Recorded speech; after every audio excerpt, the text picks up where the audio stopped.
Hey guys, how's it going?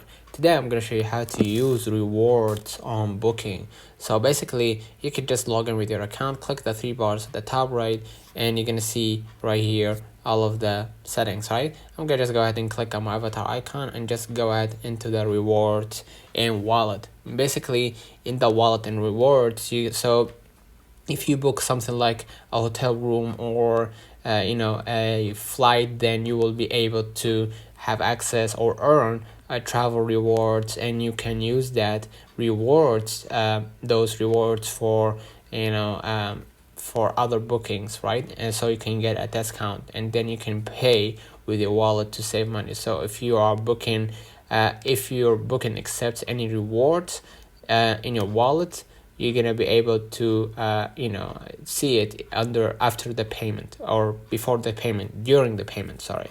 So basically that's it. Let me know in the comments if this video helped you. Don't forget to like and subscribe. Thank you for watching.